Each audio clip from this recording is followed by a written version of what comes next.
Good morning students. आज हम geography का चैप्टर नंबर 6 मैन्युफैक्चरिंग इंडस्ट्रीज़ उसका पार्ट 4 के रूप में हम आगे कंटिन्यू करेंगे इसी चैप्टर को। कल हमने जूट इंडस्ट्रीज़ के बारे में पढ़ा था, ठीक है। कैसे जो है जूट इंडस्ट्रीज़ में जो है हम किस लेवल पे हैं वो सारा हमने कल क्लियर करा था। नेक्स्ट जो है हम आज शुगर इंडस्ट्रीज़ के बारे में पढ़ेंगे। India stands in second position as a world producer of sugar. Production के रूप में अगर हम देखें तो वर्ल्ड में हमारा सेकंड पोजीशन है, but first place in the production of गुड़, जिसको हम जैगरी बोलते हैं, और खांडसरी जो चीनी होती है ब्राउन ब्राउन कलर की, वो उसमें जो है हम लोग फर्स्ट प्लेस पे है उसके प्रोडक्शन में, ठीक है। नेक्स्ट है इसमें रॉ मटेरियल इज बल्कि in haulage its sucrose content reduces. जो आपका रॉ मटेरियल जो है इसमें बड़ी मात्रा में जो है ट्रांसपोर्ट किया जाता है, क्योंकि इसमें जो आपके सुक्रोज कंटेंट होता है वो रिड्यूस होता है। इन 2010 to 11 662 मिल्स जो है यूपी, बिहार, महाराष्ट्र, पंजाब, हरियाणा और भी जगहों पे ये सेटअप हुई थी। 60% जो है मोस्टली आपके यूपी और बिहार में आपकी शुगर इंडस्ट्रीज़ आपको मिलती हैं, ठीक है। तो अगर आपको पूछा जाए इसमें से 60% कहाँ पे है, तो आपको लिखना आना चाहिए एग्ज़ाम में कि यूपी और बिहार में। It is seasonal in nature, suited to cooperative sector. ये कोऑपरेटिव सेक्टर में आती है और सीजनल है, सीजन्स के अकॉर्डिंग जो शुगर जो इंडस्ट्रीज़ है उसमें जो शुगर केन होता है वो सीजनल होता है, उसी के अकॉर्डिंग जो रॉ मटेरियल आपको अवेलेबल होता है उसके अकॉर्डिंग ये इसका नेचर जो है वो सीजनल उसमें आ जाता है और कोऑपरेटिव सेक्टर के लिए सूटेबल होती है। क्यों होता है इसके बारे में हम आगे पढ़ेंगे। In recent years, there is a tendency for the mills to shift and concentrate in the southern and western states. कुछ अगर हम ईयर्स में देखें तो ये धारणा है कि ये जो शिफ्ट किया गया है इन मिल्स को, उनका मेन एरिया है सदर्न और वेस्टर्न स्टेट्स में, जैसे कि स्पेशली महाराष्ट्र।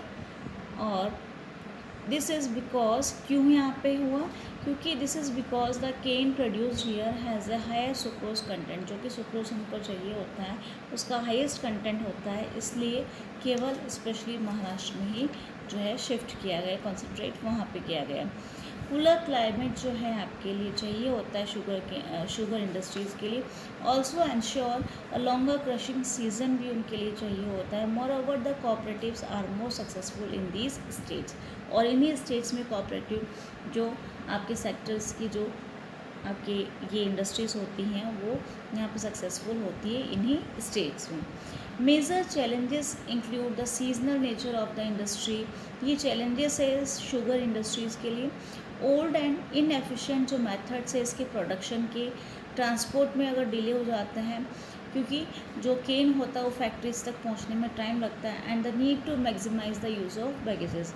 जो भी आपके इनको मैक्सिमाइज़ करना है और यहाँ पे फैक्ट्रीज तक टाइम से पहुँच नहीं पाता है, ये सब इसमें जो डिले होता है ये मेजर जो चैलेंजेस हैं इसके शुगर इंडस्ट्रीज़ के। नेक्स्ट है आपके मिनरल बेस्ड इंडस्ट्रीज़। ये हमने पढ़ा शुगर इंडस्ट्रीज़ के बारे में। नेक्स्ट आपके मिनरल बेस्ड इंडस्ट्रीज़ हैं, इंडस्ट्रीज़ जो कि यूज़ करती है मिनरल्स और मेटल्स को जो एज अ रॉ मटेरियल्स के रूप में, यानी industries that use minerals and metals as a raw materials are called mineral based industries. Raw material के रूप में जो मिनरल्स और मेटल्स को यूटिलाइज करते हैं वो इंडस्ट्रीज़ आपके मिनरल बेस्ड इंडस्ट्रीज़ कहलाती है, ठीक है। आप कैटेगराइज कर सकते हैं कौन कौन सी इंडस्ट्रीज़ के अंदर में इसके अंडर में आती हैं। The iron and steel industry is the basic industry since all the other industries जितनी भी है उसमें से आपके आयरन और स्टील इंडस्ट्री जो मुख्य बेसिक है आपका इंडस्ट्रीज़ का आधार आपको देती है, क्योंकि जितनी भी मोस्टली चीज़ें बनती है उसमें इसका यूटिलाइज ज़रूर होता है। हैवी और मीडियम और light depend on it for their machinery. चाहे कोई सी भी हो इंडस्ट्रीज़, चाहे हैवी या मीडियम या लाइट इंडस्ट्रीज़ कोई सी भी हो, सब लोग जो है इसके ऊपर निर्भर करते हैं आयरन और स्टील इंडस्ट्रीज़ में, ठीक है। Steel is needed to manufacture of variety of engineering goods, construction material, defense, medical, telephonic, scientific equipment and a variety of consumer goods. इतने सारी चीज़ें जो हैं, चाहे इंजीनियरिंग गुड्स ले लो, चाहे डिफेंस के ले लो, चाहे मेडिकल फील्ड के ले लो, या टेलीफोनिक या और जो इक्विपमेंट्स होते हैं, इन सब में स्टील का यूटिलाइज हम लोग करते हैं। तो बेसिक जो है जितनी भी इंडस्ट्रीज है उसका मुख्य आपके ये आयरन और स्टील इंडस्ट्री मानी जाती है। क्लियर। नेक्स्ट है आपकी प्रोडक्शन जो है and consumption of steel is often regarded as the index of a country's development. जितना आपका प्रोडक्शन आयरन और स्टील इंडस्ट्रीज़ का होगा और कंजम्पशन जितने ज़्यादा होगा स्टील का, वो ही आपका जो है इंडेक्स बताता है आपका कंट्री का डेवलपमेंट कितना हुआ। क्लियर।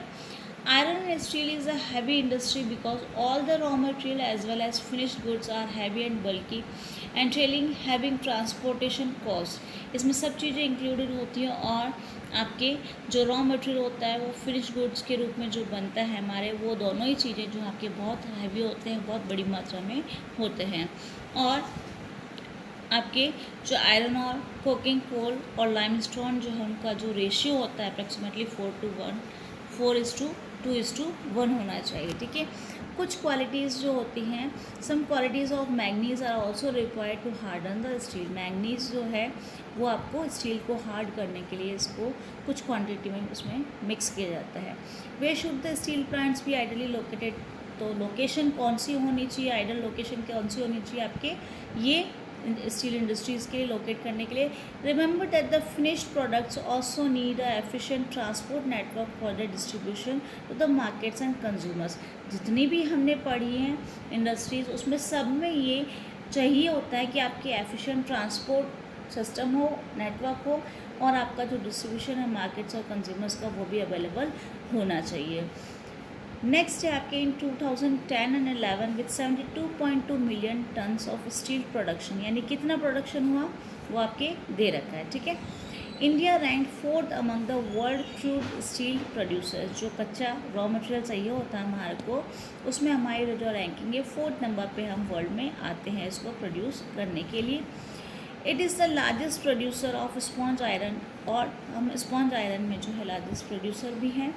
2010 और 11 के हिसाब से अगर हम देखें तो पर कैपिटल जो कंजम्पशन है हमारे स्टील का हमारी कंट्री में was only around 49 kg per annum against the world average of 182 kg। World के हिसाब से देखें तो हमारे कंजम्पशन जो वो कम है। नेक्स्ट है आपकी process of manufacture of steel. जो स्टील बनता है उसकी जो किस तरीके से मैन्युफैक्चरिंग होती है वो हम पढ़ेंगे। रॉ मटेरियल जो है वो प्लांट तक लाया जाता है, ठीक है। आयरन और जो है उसको मेल्ट करके लाइमस्टोन जो है उसमें फ्लेक्सिंग होती है मटेरियल विच इज़ एडेड। यहाँ पे फ्लेक्सिंग का मतलब यहाँ पे कुछ चेंज करने के लिए, ठीक है। स्लैग जो है उसमें से रिमूव कर लिया जाता है जो भी, ठीक है। और कोक जो है वो बर्न करके हीट किया जाता है। Coke is burn to heat the ore, ये जलाया जाता है ताकि उसको जो है हीट करा जाए ओर को गर्म करने के लिए। पिग आयरन में मोल्टन मटेरियल जो पिघले हुए मटेरियल्स होते हैं पोर्ट किए जाते हैं, उसको डाले जाते हैं इनटू मोल्ड्स कॉल्ड पिग्स, जो आपके मोल्ड्स के रूप में होते हैं उसमें ढांचे में डालने के लिए। नेक्स्ट आपके स्टील मेकिंग, पिग आयरन जो है उसको आपस से प्योरीफाई किया जाता है मेल्टिंग वगैरह से, ऑक्सीडाइजिंग से, और इम्प्योरिटीज़ जो भी होती है वो सारी हटा करके मैग्नीज, निकल और क्रोमियम वो उसमें ऐड किए जाते हैं। उसके बाद रोलिंग और प्रेसिंग होकर के कास्टिंग और फॉर्जिंग होती है जिसके द्वारा फिर आगे इसको भेजा जाता है। फॉर्जिंग का मतलब यहाँ पे आकार में डालना यानी शेप देना किसी भी तरीके का, ठीक है। शेपिंग मेटल से भी आप समझ सकते हैं, और फॉर्जिंग का मतलब भी यहाँ पे जो है उसको शेप देना किसी भी मटेरियल के रूप में। नेक्स्ट है आपके इसमें मैप दिया गया है आयरन एंड स्टील प्लांट्स आपके इंडिया में कहाँ कहाँ पर है। ये इम्पॉर्टेंट है चैप्टर और इसका मैप डेफिनेटली है, और इसमें से इम्पॉर्टेंट आते हैं आपके मोस्टली ये हर बार पूछे ही जाते हैं।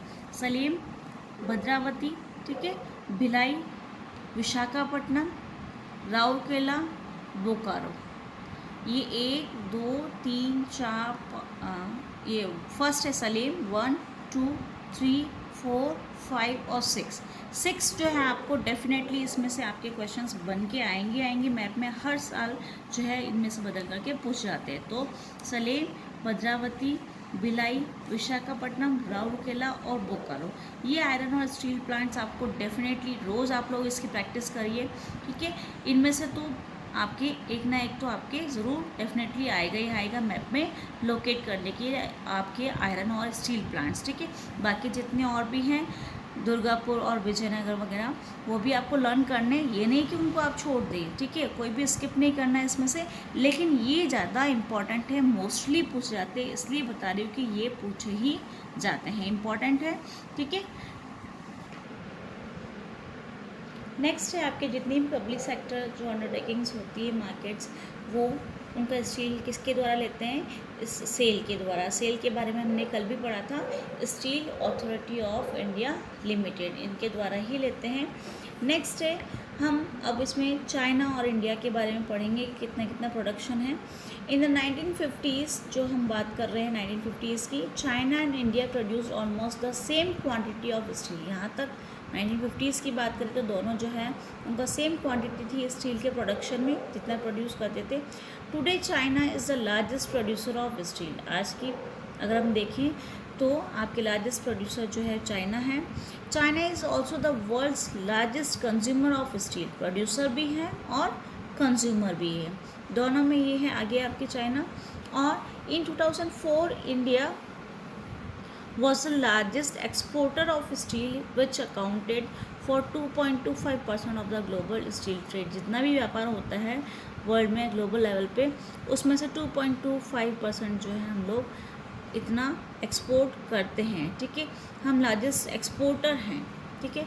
नेक्स्ट है आपके छोटा नागपुर प्लेट्यू जो है region has the maximum concentration of iron and steel industries. ये जो है इसकी कंडीशंस हैं, उसके बारे में क्वेश्चन आता है आपके छोटा नागपुर प्लेट्यू रीजन के लिए कि क्यों ये आयरन और स्टील कंपनी या इंडस्ट्रीज़ जो है वहाँ पे मैक्सिमम कंसंट्रेशन क्यों है। It is largely because, reason है because of the relative advantages this reason has for the development of this industries. जितने भी इससे रिलेटिव चाहिए होता है चीज़ें, वो सब चीज़ें यहाँ पे अवेलेबल होती है, इसलिए वहाँ पे ये कंसंट्रेशन है वहाँ पे छोटा नागपुर प्लेट्यू में इन इंडस्ट्रीज़ का। दीज इंक्लूड, क्या क्या चीज़ें हैं इसमें से, लो कॉस्ट ऑफ आयरन और जो चाहिए होता है वो कम दर पे उनको मिल जाता है। High grade raw material in proximity के रूप में आपको मिल जाता है, उच्च जो ग्रेड में होता है रॉ मटेरियल्स वो भी मिलता है बड़ी मात्रा में। चीप लेबर आपको मिल जाता है and vast growth potential in the home market, और जो आगे बढ़ने के लिए चाहिए होता है उनके खुद के मार्केट में वो भी उनको पोटेंशियल है, क्षमता उन लोगों में वहाँ के एरिया में आसपास जितना भी है, इस वजह से। Though India is an important iron and steel producing country in the world, yet we are not able to perform to our full potential largely due to, हम जो हैं इंडिया की जो कंडीशन है उसके रूप में अब अगर देखें तो प्रोड्यूस करते हैं वर्ल्ड में इतना अच्छा, लेकिन फिर भी इतना नहीं परफॉर्म कर पा रहे हैं, हमारा फुल पोटेंशियल जो है बड़े पैमाने पे हम नहीं कर पाते हैं। क्यों? क्योंकि पहला रीज़न है आपकी high cost and limited availability of coking, high cost है कोकिंग कोल की और आपके अवेलेबल नहीं हो पाता है। सेकंड आपके लोअर प्रोडक्टिविटी ऑफ लेबर, इतना प्रोडक्टिविटी नहीं हो पाती है लेबर्स वगैरह की, वो नहीं जो लोअर हो यानी कम होते हैं आपके labour. Irregular supply of energy and poor infrastructure भी नहीं है अच्छा, और आपकी जो सप्लाई होती है एनर्जी की वो भी नहीं होती है बिजली वगैरह की, ठीक है। We also import good quality steel from other countries, इतना हमारी पोजीशन अच्छी होने के बावजूद हम लोग गुड क्वालिटी का स्टील जो है वो हमारे यहाँ इम्पोर्ट करते हैं। However, the overall production of steel is sufficient to meet our domestic demand, जबकि हमारे यहाँ जितनी डोमेस्टिक डिमांड होती है उसको हम लोग इतने सफिशिएंट है उसमें कि ओवरऑल प्रोडक्शन जो है हमारा वो सफिशिएंट होता है, हमारी जितनी भी नीड्स जो चाहिए होती है, हमारी जो डिमांड है हमारे खुद की वो हम फुलफ़िल कर लेते हैं, इतना सफिशिएंट हम लोग हमारे प्रोडक्शन में हैं। लिबरलाइजेशन जो हमने पढ़ा था इससे पहले वाले चैप्टर में इकोनॉमिक्स में, liberalisation and foreign direct investment, उसकी वजह से जो है इनको डायरेक्टली जो है एफर्ट्स मिले हैं प्राइवेट इंटरप्रेन्योर्स को और ये नीड है ताकि हम एलोकेट कर सकें रिसोर्सेज को, रिसर्च डेवलपमेंट को, ताकि हम और प्रोड्यूस कर सकते हैं स्टील को और कम्पिटिटिवली जो है, ताकि हम आगे और बढ़ सकते हैं। हमारा जो टफ कंपटीशन हो और कंट्रीज़ के साथ, उसमें हम आगे डेवलपमेंट कर सकें। नेक्स्ट हम पढ़ेंगे एल्यूमिनियम स्मेल्टिंग के बारे में, ठीक है। एल्यूमिनियम जो है इंडस्ट्रीज़ के बारे में, किस तरीके से एल्यूमिनियम जो है स्मेल्ट होता है और कैसे बनता है, उसके बारे में हम पढ़ेंगे। Aluminium smelting is the second most important metallurgical industry in India. सबसे जो second most important metallurgical industry है आपके इंडिया की। It is light resistant to corrosion.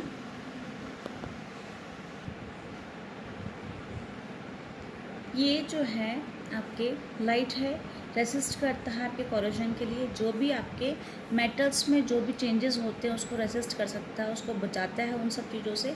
Good conductor होता है हीट का और मेलेबल है, जिसमें आप धातु को जो है बढ़ा सकते हैं, कुछ पात्र बना सकते हैं, उसमें परिवर्तन या चेंजेस कर सकते हैं। Becomes strong when it is mixed with other metals, या फिर अदर मेटल्स के साथ मिला करके मिक्स करके जो है इसको स्ट्रॉन्ग बना सकते हैं। It is use to manufacture aircraft utensils and wires. ये इंपॉर्टेंट है आपके एल्यूमिनियम का यूज़। अगर आपसे वेरी शॉर्ट क्वेश्चंस में अगर पूछ रहा है तो आप लिखेंगे it is use to manufacture aircraft utensils and wires.